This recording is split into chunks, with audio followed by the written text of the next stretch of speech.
महाराज जी, धर्म और आध्यात्म में क्या अंतर है? जिसके अनुसार, संस्कारों के अनुसार अपना जीवन यापन करते हैं। हमारा सुबह उठने से लेकर रात में सोने तक का जो समय रहता है, ये सब धार्मिक चीजों के धर्म के अंतर्गत आता है। जो हमारी संस्कृति होती है ये भी धर्म का अनुरूप है।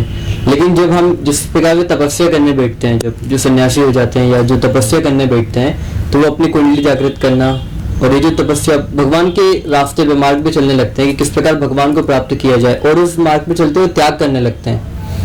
कभी वो भोजन का त्याग करते हैं, कभी वस्त्रों का त्याग करते हैं। जो त्याग करने की परंपरा ये आध्यात्म के अंतर्गत आती है। तो धर्म अलग चीज हो जाती है और अध्यात्म एक अलग बात हो जाती है। आपके हिसाब से कर्म क्या चीज है? देखिए, हम कर्म जो है, जो हम निरंतर कार्य करते हैं, जो एक मनुष्य अपने जीवन में, हर मनुष्य अपना अपना कार्य करता है। किसी का कुछ व्यवसाय होता है, कोई नौकरी पेशा होता है, जो भी कार्य करता है वो भी कर्म में आता है। जो हम अपने परिवार का पालन पोषण करते हैं वो भी कर्म में आता है।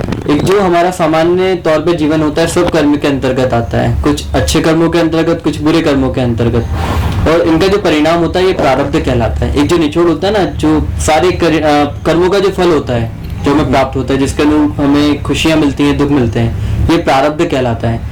प्रारब्ध ऐसा नहीं है कि बदला नहीं जा सकता है। प्रारब्ध भगवान जो भाग्य लिखते हैं, एक जिसे हम कहते हैं हमारे भाग्य में था, वो बदला भी जा सकता है। प्रारब्ध जिसे हम कहते हैं, कर्मों का फल बदला जा सकता है। जैसे किसी का प्रारब्ध ये लिखा हो कि उसकी मृत्यु निश्चित है भोपाल में होना, यदि वो अपना जीवन चाहता है कि मैं उज्जैन से बाहर ही ना निकलूं, वो 24 घंटे भगवान की भक्ति में लगा रहा है, उज्जैन में बैठा रहा है, तो क्या उसका प्रारब्ध भोपाल में मृत्यु रहेगी उसकी? वो नहीं रहेगी। उसका प्रारब्ध बदला जा सकता है। कोई भी भाग्य होता है, भाग्य मनुष्य अपने अनुसार और एक भक्ति मार्ग पे चलकर भी बदल सकता है। भागवत करते हैं, तो भागवत के कथा के चलते या इस टाइप से जब भी आप उसमें वो रहते हैं, व्यस्त रहते हैं, तो पुराने दोस्तों से मिल पाते हैं?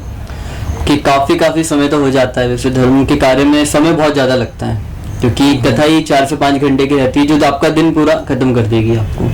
और कई लोग दरबार लगाना और लोगों से मिलना, इसमें कई बार तो खैर व्यस्तता ज्यादा रहती है, लेकिन जो हमारे मित्र हैं वो भगवान ने हमें छांट के दिए हैं।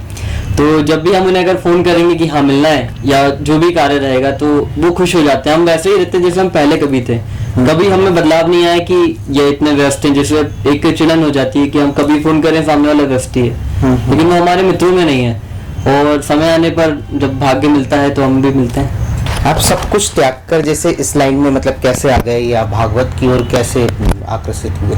कुछ एक प्रभु की इच्छा जब रहती है मनुष्य के साथ जुड़ी हुई, तो कुछ ऐसे परिणाम मिलने शुरू होते हैं। जैसे हमारा बचपन से एक लगाव था रामायण के प्रति। हम सुंदरकांड में बैठना, और छोटे 3 या 4 साल की उम्र से हम सुंदरकांड में बैठ रहे थे, और वो करते करते और हमें रामायण याद होने लगी एक तरह से। बिना हम देखे सुंदरकांड कर लेते हैं। तो ये बचपन से एक प्रभाव रहा भगवान का।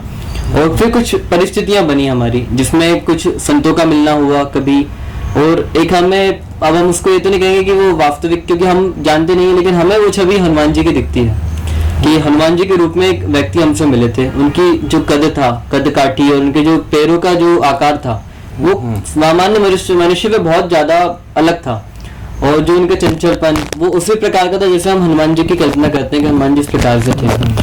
तो जब उनका मिलना हुआ और उन्होंने मुझसे कहा कि राम कथा आप करें, भागवत आप करें, और ये कार्य आपके लिए नहीं है, जो अपना कर्म है वो आप करें। तो हमने उनसे एक शर्त रखी थी कि हम जिस जगह पे हैं, यदि हम यहाँ बैठे बैठे राम कथा सीख जाएंगे, तभी हम समझेंगे कि प्रभु की इच्छा है, राम जी की इच्छा है, राम कथा करेंगे। लेकिन जहाँ हम जिस जगह पे थे, वहीं पे एक संत हमारे जो गुरु जी हैं, शिवम शुक्ल जी महाराज, मुझे गुरु का नाम लेना प्रतिबंधित होता है, शास्त्रों में ऐसा कहा जाता है, लेकिन उन्होंने हमें उसी जगह पर वो कथा, हमें राम कथा प्राप्त हुई। और अचानक, कोई हम पहले से परिचित नहीं थे या कहीं भी हमने इस तरह की किसी से चर्चा नहीं की थी, लेकिन एक वो मार्ग बन गया। और जो भगवान चाहते थे कि हम भक्ति के मार्ग में आए, तो हम स्वतः ही आ गए। इस चीज का या आपके विचारों का या आपके जो भी कार्य है, उसका कोई विरोध भी हो रहा है या कुछ विरोध होता है? जैसा हम कभी हिंदू राष्ट्र की बात करते हैं, या एक हमने यूसीसी की बात भी चल रही है, उस पर भी विरोध काफी होता है। तो हिंदू राष्ट्र की हम जो परिकल्पना करते हैं, उसमें किसी का विरोध नहीं करते हैं, क्योंकि सबके पास अपने अपने देश हैं। मुस्लिम स्वतंत्र हैं कि वो अपने देश जा सकते हैं, लेकिन क्या हिंदू कहाँ जाएंगे अगर कुछ ऐसा विपरीत परिस्थितियां कभी पैदा हो जाएं कि हिंदुओं को कहीं जाना पड़े और कहा जाए कि तुम अपने देश जाओ, तो कौन से देश जाएंगे? क्योंकि एक भी देश नहीं है और 100 करोड़ हिंदू हैं।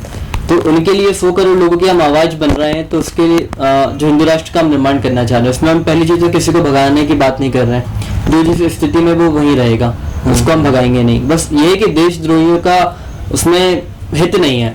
तो जो देशद्रोही प्रवृत्ति के लोग हैं जो जानते वो हैं या कि तो आदतें बदलने अपनी, या हाँ। वो अपनी आदतें बदल लें या वो देश छोड़ सकते हैं, स्वतंत्र हैं वो तो। और उस चीज पे हमारा विरोध बहुत होता है कि हम हमारे सामने एक फौज खड़ी होने की बात भी चल रही है, जो हमें सुनने में आया है कि एक लंबी सी फौज हमारे सामने खड़ी हो जाएगी, लेकिन कोई दिक्कत नहीं है। जन्म राम ने दिया, मृत्यु राम के हाथ है, और हमारा जब जन्म धर्म के लिए हुआ है तो हम धर्म के कार्य करेंगे। एक यूसीसी यूनिफॉर्म सिविल कोड की बात चल रही थी अभी काफी समय से, और विरोध हो रहा है। विरोध जानते हैं वो लोग कर रहे हैं जो जानते ही नहीं यूनिफॉर्म सिविल कोड है क्या। जैसे एक देश है तो एक संविधान होना ही चाहिए, किसी के लिए संविधान अलग है, किसी के लिए संविधान अलग है।